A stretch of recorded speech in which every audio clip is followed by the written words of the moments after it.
E lá a igreja é muito grande, eles têm 40 mil membros a igreja. Aí o pastor ligou para ele e falou assim: ô Dionísio, você ainda anda fazendo aqueles negócios, cara? Ele falou: que negócio? Aquele negócio que você ficava aí na igreja trancada, orando e jejuando. Ele falou: cara, eu sigo igual. Eu sigo orando e sigo jejuando. Eu falei: rapaz, você fazendo uma faculdade de advocacia, mas dá um resultado. Escute uma coisa, igreja. Tem muita gente que perdeu a essência do Evangelho. Carrega o título de pastor, carrega o título de pregador, mas perdeu a essência da comunhão com Deus. Irmãos, imagine bem. Quantos anos de casado, pastor? Desculpa a pergunta. Quantos anos de casado?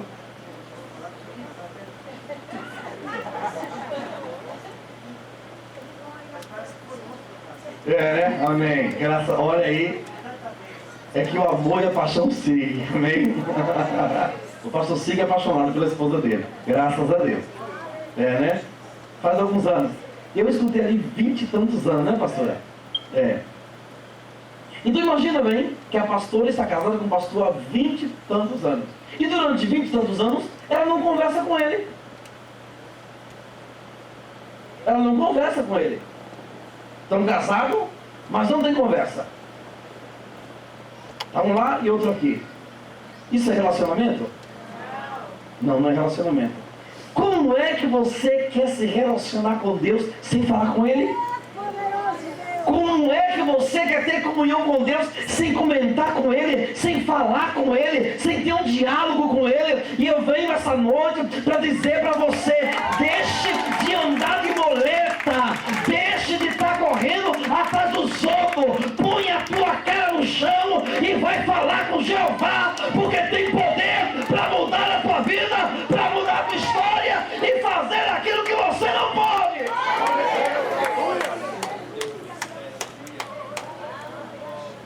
Quando a gente é novo, pastora, irmãos, eu me converti com 13 anos, com 15 anos eu comecei a pregar, o Senhor me batizou com o Espírito Santo muito cedo, e a gente orava o imundo, deixava a comida esse ano para orar pelo povo.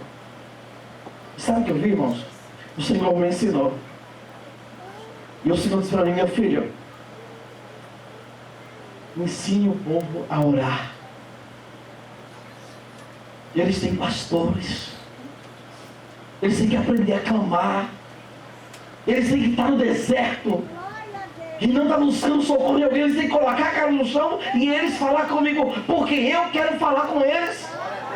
Sabe o que disse Moisés a Josué? Queria eu que todos vocês fossem profeta e falassem com Deus cara a cara. Agora é necessário pagar um preço. Ninguém quer pagar o preço. Ninguém quer pagar o preço.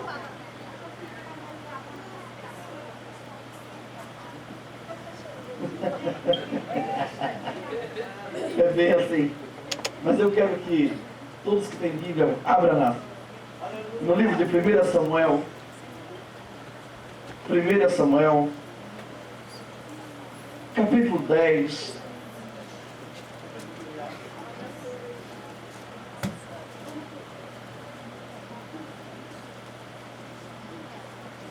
E o versículo número 4 e 5. E leremos o 6 também. Diz assim: eles te saudarão e te darão 2 pães, o qual aceitarás da sua mão. Então chegarás ao outeiro de Deus, onde está a guarnição dos filisteus. Entrando na cidade, encontrarás um grupo de profetas que descem do altar, tocando saltérios e tambores, flautas, harpa. Eles estarão profetizando. O Espírito do Senhor se apoderará de ti e profetizarás com eles. E serás transformado em outro homem. O mesmo livro, capítulo 16, do mesmo livro, capítulo 16, o versículo 1, diz assim: E disse o Senhor a Samuel: até quando terás pena de Saul, havendo eu o rejeitado, para que não reine sobre Israel? Enche o teu vaso de azeite e vem, e eu te enviarei a Jessé, o belemita. Entre os seus filhos me tenho provido de um rei.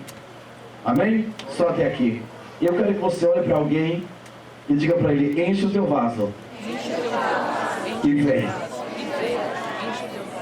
Pode sentar adorando ao Senhor.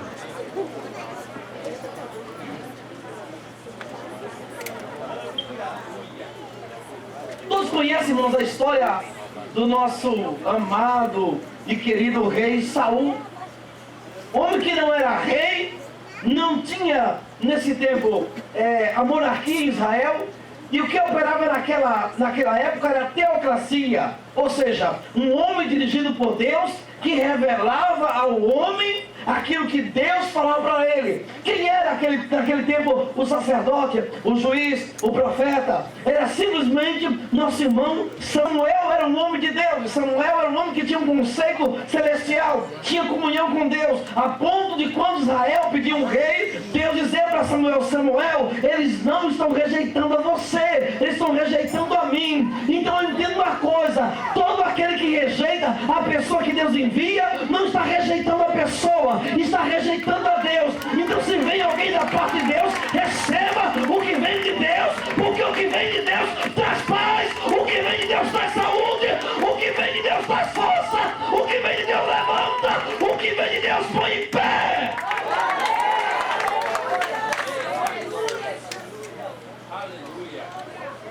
Pastor me chamou para sair da igreja, não vem de Deus. Mandou eu dizimar a vida dele, não vem de Deus.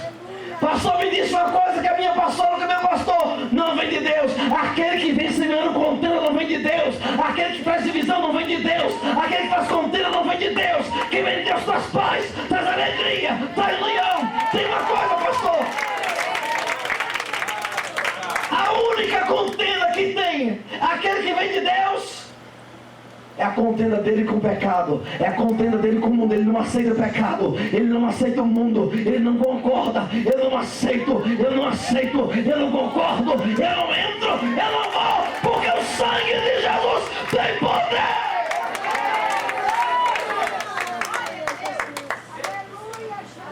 Escute, está Samuel, e ele encontra com o rapaz, já sabemos da história. Ele pega as jumentas, depois vai atrás, e encontra com Samuel. E Samuel profetiza para ele que depois que ele sair de perto dele, acontecerá alguns sinais. E um dos sinais é: você vai caminhar e vai encontrar os profetas. E quando você encontrar com eles, um vai te dar 2 pães, aqueles 3 que vai subindo para Betel, e você vai encontrar com os profetas. Quando você chegar perto deles, o Espírito do Senhor se apoderará de ti. Voltando um pouquinho, eu quero que você entenda esse texto. É muito importante. Agora Deus levanta Saul, Deus olha para ele e diz: Samuel, o povo quer um rei, eu vou dar um rei para ele. Escuta bem uma coisa. Saul foi ungido a quê? Responda para mim. Não. Saul não foi ungido rei. Se você ler o texto, esse é o problema. Tem muita gente pensando que é rei e Deus mandou ele fazer outra coisa. Aí chega na igreja e quer fazer o que quer mandar até no pastor, quer mandar no povo. Diz o texto assim: olha, se você ler o texto, diz assim: e Samuel ungiu Saul capitão do povo de Deus. Não ungiu ele rei, ungiu ele capitão, ungiu ele chefe. Você é capitão. Então Deus não errou, irmão. Deus disse: vou levantar esse capitão até o momento que meu rei Davi fique pronto. Escute uma coisa: isso é uma fase, vai passar, é um momento. Ei, Saul, é um momento, mas a promessa de Deus para você, ela é firme, ela é verdadeira e ninguém segura.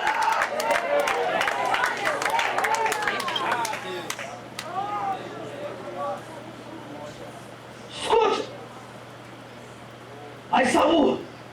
Saul não era profeta. Saul era um menino mimado, um filhinho de papai. Então o pai dele deu um trabalhinho para ele encontrou o profeta. Mas quem se encontra com o profeta não sai igual.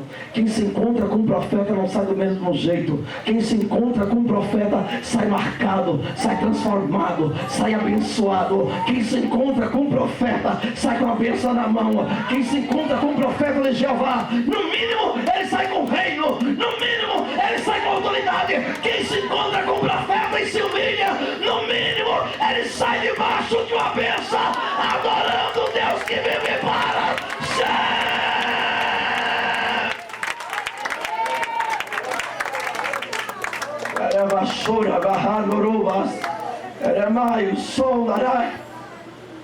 Por que está acontecendo isso comigo, pastor? Porque minha casa está assim. Escuta, Efésios capítulo 4, versículo 11 diz assim: porque ele mesmo, ele quem? Paulo escreve, ele mesmo, ele quem? Jesus deu uns para apóstolos, outros para profetas, outro para pastores, outro para evangelistas e mestres. Eu quero que você pegue o dedo de profeta, que é o indicador, e aponte para alguém e diga: a tua história vai mudar. A tua história vai mudar.